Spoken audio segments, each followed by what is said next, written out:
Hi, everyone. Welcome back to another episode of Listening to Lancaster with Hourglass. I'm here today with two special guests, Jean Shaw and Emily Fritz, founders of the Lancaster Workshop and Tool Library here in Lancaster. Their mission is to make skilled trades, access to tools, and mentorship not only available, but genuinely exciting to everyone. And at the current phase that they're at with the workshop and tool library, they're doing a soft opening in the month of March, and then a grand opening on Thursday, May 14th.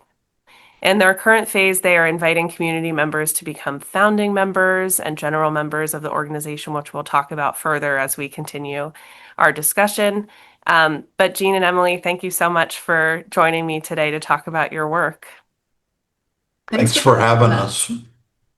I wanted to start with just asking you to both briefly share about your background as it relates to this work. Sort of, how did you get here?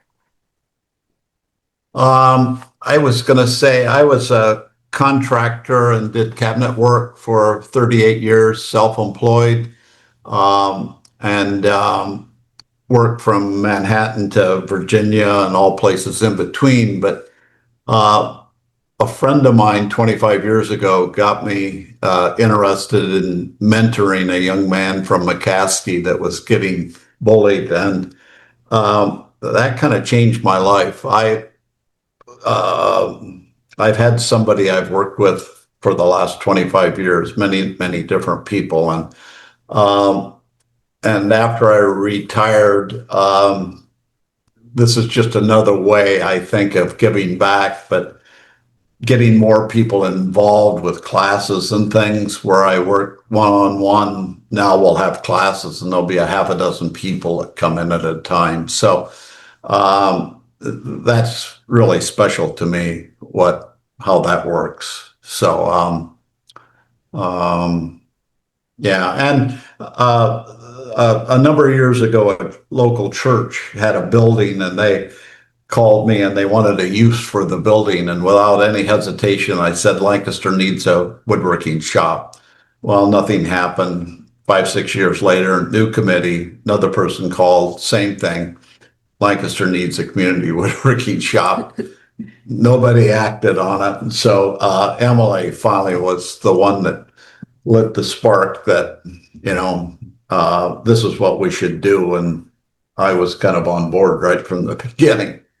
Yeah. And I'm so grateful that Gene is, because he is a natural mentor and such a subject matter expert, that his willingness to be open to sharing his experience with the communities, it's such a gift to all of us. So a little bit of my background: my grandfather was a woodworker, but he had passed away before I had a chance to learn from him. But I always had that tinkering gene. I always wanted to learn woodworking. And when I shared that with Gene and his wife Tanis, they kind of looked at each other like, oh, because Gene has a history of mentoring people who kind of pop up on the radar. And so he said, well, why don't you come to the shop and I'll show you the ropes. And, I say by class 3, it is such a unique privilege to be able to work with Gene one-on-one. But what a gift it would be to be able to share this experience with more of the community. So it's like 1 on 6, 8, or 12 people, and really have a place to lift up our seasoned experts in the skilled trades to share out their skills with the next generation or anybody who's interested in learning, really. And I see that in kind of how you've created your business model as not just a place where people can borrow tools, but also come in for classes and come in for continued learning. On your social media, I saw lots of excursions to other tool libraries. I'm curious, like, what you kind of pulled from as you were designing what you were going to have here in Lancaster. Well, so as I was, writing the business model and kind of conceiving this idea, our initial plan was education. So focusing on an intergenerational connection of sharing wisdom and experience. And from there, the logic was, well, if we're going to have a space to teach these skills, we're going to need all of the tools. And if we have the tools in this space, we may as well share the tools with the community. And I thought, wow, that's such a clever idea. And I started Googling it, thinking I was the first to come up with this. And of course, there are tool libraries all over the world. So rather than having to recreate the wheel, we were able to reach out to a variety of tool libraries that are, regional: West Philly Tool Library, Station North Tool Library, and Carlisle Tool Library, and kind of look to them as examples of, what to do, how to do it well, how to set it up in a way that serves the community in the best way, how to make it affordable and accessible to as many people as possible. And then I think when we went there, just the general layout was also inspiring, like how to organize different tools. And because I think conceptually it seems like such a big project, but then seeing it done, it helped kind of, I think, helped things click. Mm-hmm. And Jason, who runs the West Philly Library, is our mentor. He's been very open. He's attended meetings. He's come out. He brought a carload of tools out and donated them at one of our first tool donations. And hopefully soon he'll be in Lancaster. And he's been a huge help. Yeah. I mean, you talk about mentors, but boy, he's up at the top of the list. Yeah. Ask him anything, he's willing to share it. Oh, we tried that. That didn't work. Don't do that. Mhm. You want to do this instead. Mhm. So he's saved us a lot of grief, and he's helped us kind of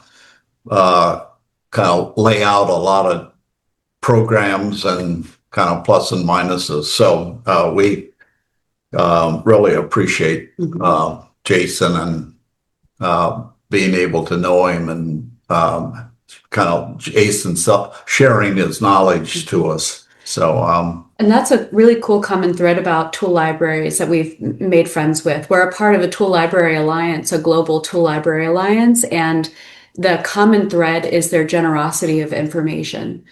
There's no sense of competition. It's very much like we all thrive when we share this information with one another. Each community can kind of build a successful model off of one another. And so it's really exciting to be a part of a community like that and models like that. And I hope that we get to a place someday where we can pay it forward and then help other businesses kind of get their legs under them as well. Sure.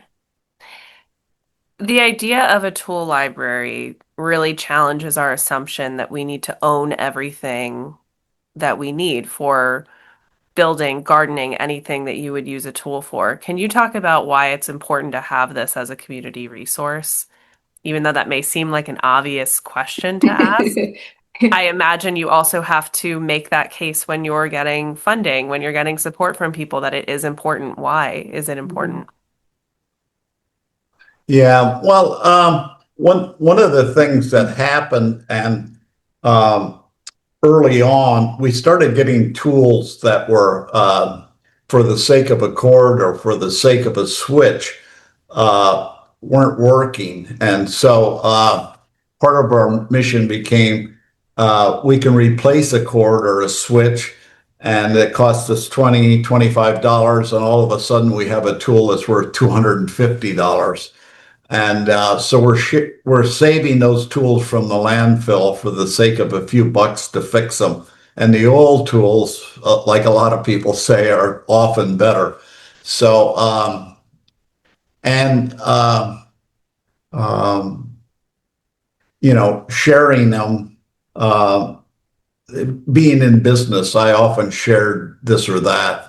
Somebody needed it, didn't want to spend the money to buy this. They were only going to use it once. And I did the same. I borrowed things from people. And it's just kind of a mission that we're fulfilling and carrying on. Yeah, it hardly makes sense that everybody should have the same tool in their shed or basement or garage. So rather than us having so many multiples in the community, why not centralize it and bring it to a space where we can house it, maintain it, and share it with the community in a meaningful way that gives more people access? And it really is a point of kind of like equalizing access to more people. So, coming from the perspective of a single mom, um, it's hard to justify certain expenses, like a new tool that I would need to start a passion project at home to improve the, to improve the asset of my home. And um, if I were to have access to tools, I become more empowered and I'm able to appreciate the asset of my home and my property, but also feel like a capable babe who can handle a project and inspire other people to take on projects as well. Totally. I think from that point that you made about equity, I want to talk about that in terms of how you've designed the tool workshop and library. I want to talk about classes and I want to talk about membership. So I noticed on your website you have a tiered membership. You have different types of membership. So people can donate, you encourage people to give more if they can, but it's based on annual income. Why was that important to you? I think, just simply to create more access. It's truly a privilege to be able to afford a whole suite of tools, and to have the space to store them is not a luxury that everybody has. So in making these tools more affordable to more people, we are hoping that it becomes an equalizer, and that we're removing the barriers of financial limitation to people to be able to do those projects at home, and to learn a new skill or to feel empowered or to improve their living space in some way. Mhm. And you have, if I'm remembering correctly, an empowerment fund. Can you talk about that? Yes, we do. I'm sorry, I didn't get that last part. Can you talk about the empowerment fund? Our empowerment fund. Oh, um, I'm, maybe you could better answer Yeah, that sure. than I. So the Art Walters grant through the lovely folks at the United Church of Christ on Chestnut gifted us a grant to help uplift underrepresented groups in the skilled trades. So women, Black, Indigenous, people of color, LGBTQIA plus individuals who have historically had more challenges and barriers to receiving education and mentorship and access to skilled trade learning, can access that empowerment fund to offset the cost of taking a class here and learning, whether it be woodworking, stained glass, historic plaster and masonry. And we're going to be increasing our programming as the year goes on, and as we kind of get our legs up under us, we're going to start rolling out some more robust programming. So our goal is to, again, remove as many financial barriers as possible, empower our community to be active stewards in the preservation effort of maintaining this place this place on earth in Lancaster that we cherish and hold so dear. And we see ourselves in this like time and place in history as, what can we do to make this place better and more livable for as many people as possible? So making it, financially inclusive to as many people as possible is our strategy. Mhm. Yeah, absolutely. I saw that some of the classes that you had listed, stained glass, masonry, a seed exchange. I imagine that some of the classes that you can offer are based on the wisdom that you have within your community. But I'm also curious, what is your plan to source what people want to learn about, and how will that evolve? I didn't get that last part. I'm I'm sorry. sorry. Yeah. I asked, what is your plan for understanding the learning needs of your community at the tool library, and how will Uh, that evolve? at various functions we've attended, we have a list, and then we have a list of possible classes. So we've gotten good input on a number of places where we just set up, particularly the last one was the Things to Do event down at Hmm. the grade school. And we had lists of various projects and things that we're interested in maybe having classes for. And so people signed up and said, I'm interested in stained glass, I'm interested in woodworking. Um, um, and kind of through that and through our tool donations, we've had people come in the door and they say, well, I'm a timber framer and I would like to teach a class on how to make a heavy duty sawhorse with using timber framing techniques. So, and I have the wood. We have a whole truckload of short pieces of wood that we can't use for anything else. So sawhorses always something needed for projects, if not woodworking projects, up to make a table to do whatever, another craft project.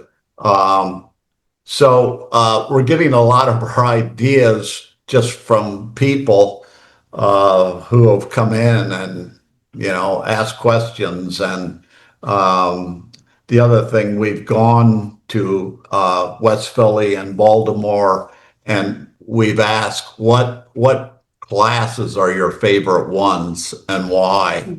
And we've taken some of those suggestions. Um, um, and we're open. We're open for somebody has a class. Hopefully, we can find an instructor that maybe will teach that class. Hmm. And that kind of happens. A week or so ago, I saw a free cabinet sitting along the street over by Musser Park. It looked like something we could use for a storage cabinet here. So I drove around the block, park, got out of my truck, and here was a guy standing in the door. And he said, yes, the sign is right. And he said, what are you going to use it for? I told him about the tool library. Oh, he said, I went to North Bennett School in Boston, which is one of the preeminent cabinet making schools in the United States. And he retired to Lancaster. And he said, I might have some tools to donate. And I said, would you be interested in teaching a class? He said, I think I might be interested in a class, teach a class. So that's kind of how it works. It's a friend of ours who will probably teach a class on how to re-rope window weights. Bob just has an apartment for rent. One of the people who applied had gone to Thaddeus Stevens, a young woman, gone to Thaddeus Stevens, studied cabinet making and woodworking, now builds sets at the Fulton, I think. She was really excited when Bob told her that 6 blocks away there was a woodworking place. So, and if we get a chance to talk with her, I think she might be a good person. Um, one of the things I teach a class up at Wooden Boat School up in Maine, and one of the popular classes, men are interested in wooden boats, but women are also interested. And one of the most popular classes is a woman woodworker who teaches only women in a woodworking class. And we're looking for somebody, a woman who could teach a woodworking class and not have women come in and feel intimidated because some guys say, no, you don't do it that way. You do it this way. Yeah. And that I just want to piggyback on that I think in general for the underrepresented groups that we're looking to uplift and empower, we are looking for leadership. So teachers who represent those communities. So the participants feel safe and welcome and a sense of belonging with the leadership who are teaching and or are involved in this space here. Yeah. Sure. Lancaster has such a rich history of skilled trades. Do you want me to repeat that, Jean? Yeah. No, I got that. Okay. With this rich history of skilled trades, and I think it's no secret that we have a fear of losing some of that information. And so I see what you're doing as a way of creating intergenerational connection and also being able to pass on information that maybe would have gotten lost. Would you agree? Oh yes, Yeah. that's a huge pillar of our mission is, you know, in America, there's this culture, this discard culture that we see all the time, not only with materials like tools that, oh, it's somewhat broken, and rather than repairing it, we throw it in a landfill. And I think also with our people, like once you know, our aging community, we don't necessarily treat, I think, our aging community well in America. Lancaster is a special case, but um, we want to see more models where we create space to learn from our elders and learn from their, you know, like lifetime of wisdom and experience. And it enriches, I think, your entire community. And like my favorite friends, Jean, for example, are, you know, like have been through it. I can learn so much from Jean. And I think, you know, having those intergenerational relationships create just a richer community and lived experience from all directions. And we're hoping to create an example of, you know, like a case of why it's so important to make those intentional intersections in like intergenerationally, but also with diversity as well. You know, building bridges for as many um, divides as possible. Mm-hmm. And I've heard said that if you need something made, um, somebody in Lancaster could make it for you. There's somebody in Lancaster who will figure it out and make it.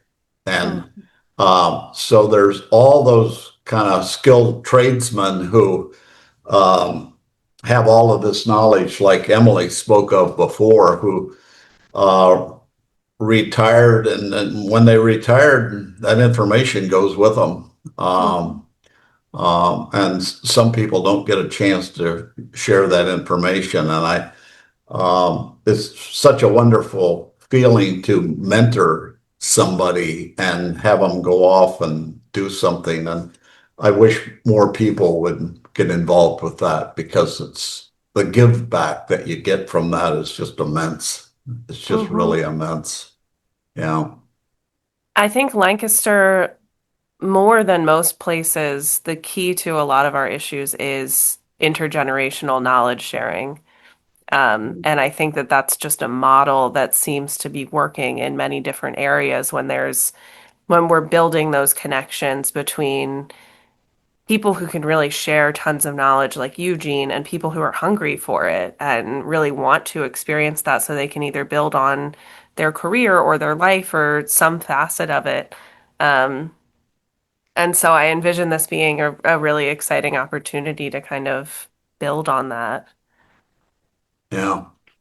Um, One thing I wanted to talk about, obviously, is, at Hourglass, we're focused on quality of life here in Lancaster, and we do that in lots of different ways. And, quality of life can be conceptualized in a lot of different manners. I would love to hear just from both of you how you feel that the workshop and tool library is a quality of life additive to our community. Oh man, Yeah. so many levels. Yeah. I think so too. Yeah.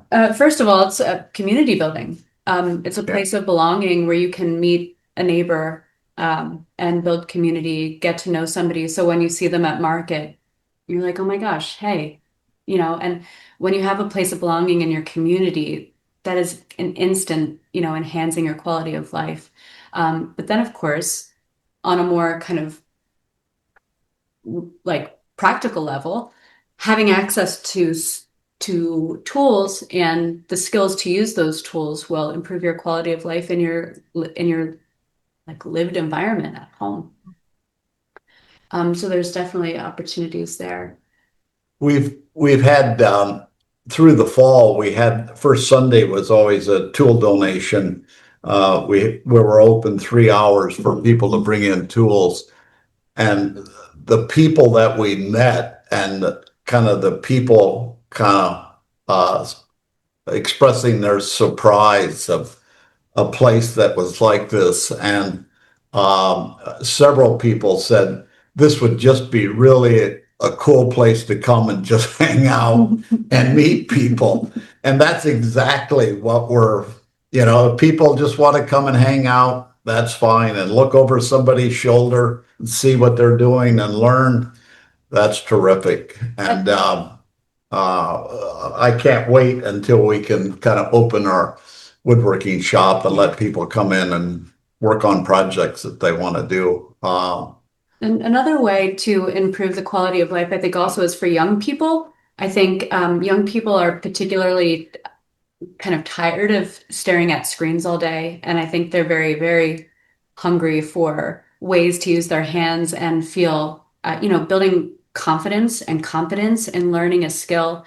And we also hope to introduce young people to a potential career in a skilled trade, which, by the way, those careers, those skills are in rapid decline.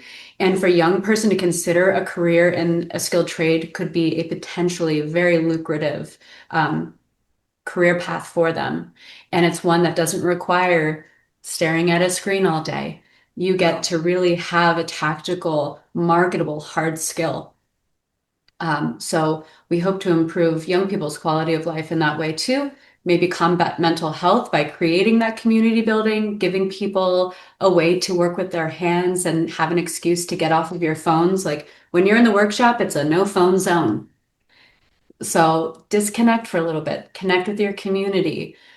Just put it down and work with some natural material. And there's nothing, in my opinion, that feels better than improves my quality of life than working with a natural material and creating something and feeling, yeah, like it's incredible.